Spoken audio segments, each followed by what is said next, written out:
అందరికీ నమస్కారం అండి. ఈరోజు మనం 1992వ సంవత్సరంలోని చందమామ కథల పుస్తకంలోని వర నిర్ణయం అనే కథ గురించి చెప్పుకుందాం. ఈ కథ రచించింది లక్ష్మీ గాయత్రి గారు. విశ్వపతి మీనాక్షి దంపతులకు మైథిలి ఒక్కతే సంతానం. గారాబం చేసిన కూతుర్ని తగిన క్రమశిక్షణతో పెంచాడు విశ్వపతి. మైథిలి కూడా స్వతహాగా చురుకైనది, బుద్ధిమంతురాలు. ఆమె విశ్వపతి ఆస్తికంతటికీ ఏకైక వారసురాలు కావడం చేత తమ కోడలుగా చేసుకోవాలని చాలామంది ఉవ్విళ్ళూరేవారు. అయితే తమ కోరికను బయటపెట్టి ప్రయోజనం లేదని అందరికీ తెలుసు. కారణం విశ్వపతి ముగ్గురు మేనల్లుళ్ళు. విశ్వపతికి ముగ్గురు అక్కలున్నారు. వాళ్ళ ముగ్గురికి రామం, సూర్యం, చంద్రం అనే పేర్లు గల ముగ్గురు కొడుకులున్నారు. వాళ్ళ తల్లులు ముగ్గురికి మైథిలిని తమ కోడల్ని చేసుకోవాలని ఆశగా ఉన్నది.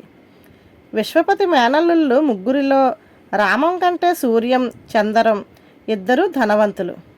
అయితే వాళ్ళల్లో సూర్యం కంటే చంద్రం ఎక్కువ అందగాడు కావడం చేత మీనాక్షికి కూతుర్ని చంద్రానికిచ్చి పెళ్లి చేయాలని కోరికగా ఉండేది. ఒకనాడు విశ్వపతి కూతుర్ని పిలిచి, అమ్మా, నిన్ను తమ కోడల్ని చేసుకోవాలని మీ ముగ్గురు మేనత్తలకు ఉబలాటంగా ఉన్నది. నిన్ను చంద్రానికిచ్చి పెళ్లి చేయాలన్న మీ అమ్మ కోరిక నీకు తెలియంది కాదు. నాకంటూ ప్రత్యేకంగా ఏ కోరిక లేదు. ముగ్గురు మేనల్లుళ్ళు నాకు సమానమే. నువ్వు తెలివైన దానివే కాక బుద్ధిమంతురాలివన్న అహంకారం తండ్రిగా నాకు ఎంతో ఆనందం. బాగా ఆలోచించుకొని నువ్వే వర నిర్ణయం చెయ్యి. ఆ ప్రకారమే నీ పెళ్లి జరిపిస్తాను అన్నాడు. తండ్రి మాటలకు మైథిలి కాస్త సిగ్గుపడుతూ, నిర్ణయించేందుకు ఆ ముగ్గురి అలవాట్లు, ప్రవర్తన నేను ఈనాటి వరకు అంతగా గమనించలేదు నాన్న అన్నది. ఇది విని విశ్వపతి ఒక్క క్షణం ఆలోచించి, మరొక 15 రోజుల్లో ఉగాది పండుగ రానే వస్తున్నది. పండుగకు రమ్మని నీ ముగ్గురు బావలను ఆహ్వానిస్తాను. అప్పుడు తీరికగా నీ పరీక్ష కానివ్వు అన్నాడు. తరువాత విశ్వపతి వెళ్ళి పండుగకు 3 కుటుంబాలను ఆహ్వానించి పెళ్లి మాట ఎత్తిన ముగ్గురు అక్కలకు, నిర్ణయం నా కూతురికే వదిలేశాను. ఏ సంగతి ఉగాది వెళ్ళగానే చెబుతానన్నది. దాని ఇష్టప్రకారమే చేస్తాను అని చెప్పాడు. విశ్వపతి ముగ్గురు మేనల్లుళ్ళు పండుగకు వచ్చారు. ఉగాది నాడు తెల్లవారుజామునే లేచి తలంట్లు పోసుకొని విశ్వపతి కొన్న కొత్త బట్టలు కట్టుకున్నారు. ఇంతలో వీధిలో నుండి మల్లెపూల మనిషి కేక వినిపించింది. అది విని మైథిలి వీధి వాకిలి దగ్గరకు వచ్చి పూలపిల్లను పిలిచింది.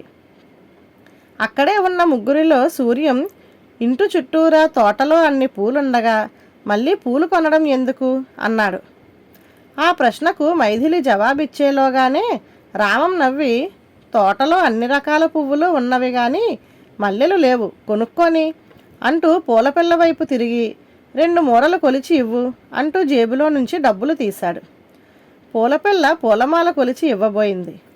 ఇంతలో చంద్రం ఆ పిల్లను వారిస్తూ, మరొక 2 మూరలు ఇవ్వు అని రామం వైపు చూసి వేలాకోలంగా, పండగ పూట పువ్వులు కొనేవాడివి, బొత్తిగా బొటాబొటిగా కొనుక్కుపోతే భారీగా కొనవచ్చు కదా అంటూ తన జేబులో నుంచి డబ్బులు తీసి పూలపిల్లకు ఇచ్చాడు.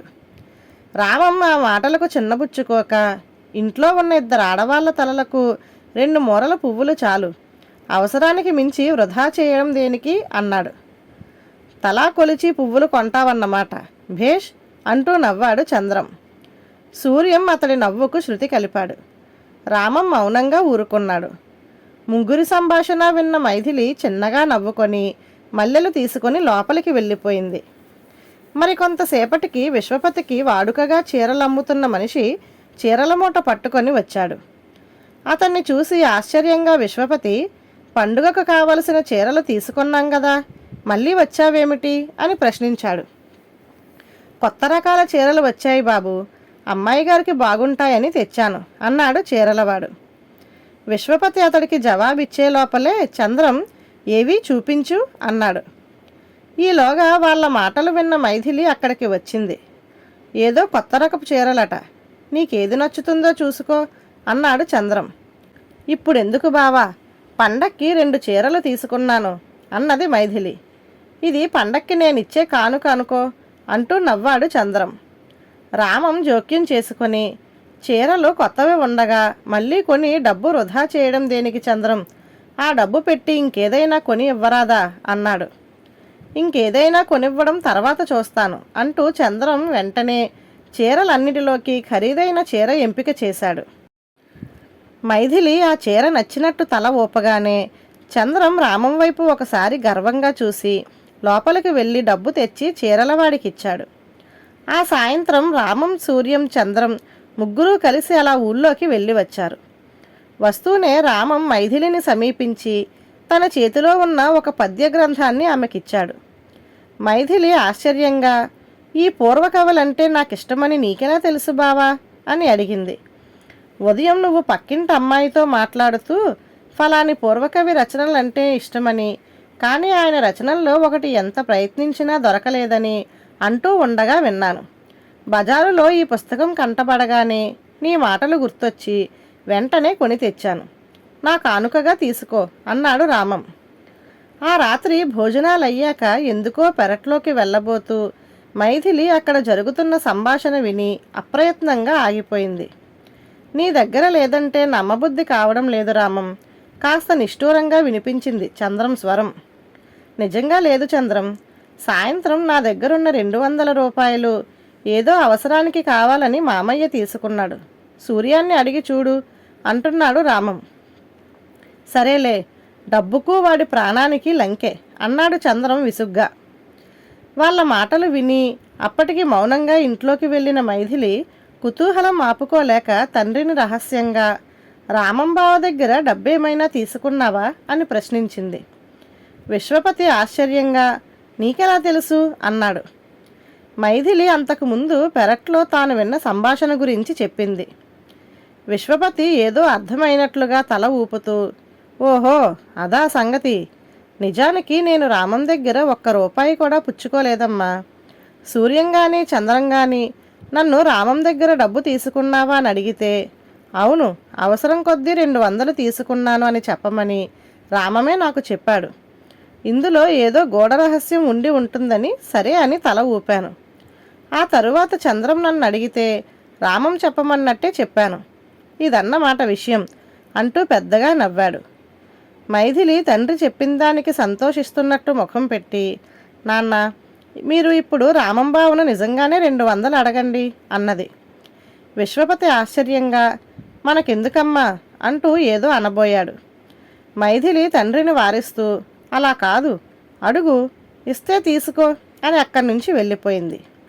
ఆ మర్నాడు రామం, సూర్యం, చంద్రం మేనమామ కుటుంబం దగ్గర సెలవు తీసుకొని వెళ్ళిపోయారు. వాళ్ళు వెళ్ళాక విశ్వపతి డబ్బు తెచ్చి కూతురుకిస్తూ, ఇదిగోనమ్మా అడగ్గానే ఇచ్చాడు రామం, తిరిగి ఇవ్వడానికి తొందరపడకు మామయ్య అని కూడా చెప్పి వెళ్ళాడు అంటూ ఆగి ప్రసన్నంగా ఉన్న కూతురు ముఖం కేసి చూస్తూ కుతూహలంగా, చూడబోతే నీ వరనిర్ణయం ముగిసినట్టున్నదే, ఒకవేళ ఆ వరుడు రామం కాదు కదా అని ప్రశ్నించాడు. మైథిలి సిగ్గుతో తల వంచుకుంటూ రామమేనన్నట్టుగా తల ఊపింది. కొంచెం దూరంగా నిలబడి తండ్రి కూతుళ్ళ సంభాషణ అంతా విన్న మీనాక్షి వాళ్ళను సమీపించి, తండ్రి కూతుళ్ళ పరీక్షలో రామం నెగ్గాడన్నమాట. ఇంతకు అతడు గొప్ప, చంద్రం తక్కువ ఏమిటి తల్లి అని మైథిలిని ప్రశ్నించింది. విశ్వపతి చిరునవ్వుతో చెప్పమన్నట్టుగా కూతురి వైపు చూశాడు. మైథిలి తల్లికేసి చూసి చిన్నగా నవ్వి, వాళ్ళ గొప్ప తక్కువల గురించి ఎంతైనా చెప్పవచ్చమ్మా, అయినా 4 మాటల్లో చెబుతాను. డబ్బు సంపాదించడంలోనే కాదు, సంపాదించిన దాన్ని ఖర్చు చేయడంలో కూడా మనిషి తెలివితేటలు బయటపడతాయి. చంద్రం అతికిపోయే రకం, సూర్యం అందుకు పూర్తిగా వ్యతిరేకమైన పరమ పిసినారి. మధ్యస్థుడైన రామం ఏ ఖర్చు ఎలా చేయాలో తెలిసినవాడు. గొప్పలకు పోయి తన దగ్గరున్న డబ్బు పెట్టి నాకు చీర కొనేసిన చంద్రం రామాన్ని అప్పు అడగవలసి వచ్చింది. అటువంటి వాడికిచ్చిన డబ్బు తిరిగి రాదని తెలిసిన రామం నేర్పుగా తప్పించుకున్నాడు. అయితే అదే డబ్బు నాన్నకివ్వడానికి వెనుకాడలేదు. అంతేకాదు, పరోక్షంగా నా మనసు తెలుసుకొని నా కోసం పుస్తకం తెచ్చిన రామం నా భర్త అయితే నా మనసు తెలుసుకొని ప్రవర్తిస్తాడు. నేను కోరేవి మంచివైతే తీరుస్తాడు, లేని పక్షంలో అదుపు చేస్తాడు. ఇప్పుడు చెప్పు, చంద్రం కంటే రామం గొప్పవాడు కాదా అని ప్రశ్నించింది. మీనాక్షి చప్పున ఏమీ మాట్లాడలేకపోయింది. విశ్వపతి గర్వంగా నవ్వుతూ, ఏం చెబుతుందమ్మా? ఆవిడకు అటువంటి ఆలోచనలు వస్తే కదా చెప్పడానికి అన్నాడు. మీనాక్షి వెంటనే చిరుకోపంగా, నాకు రాకపోతేనేం, నా కూతురికి వచ్చాయి కదా, అదెవరనుకున్నారు, మీనాక్షి కూతురు అంటూ తృప్తిగా వంటింట్లోకి నడిచింది. ధన్యవాదాలు.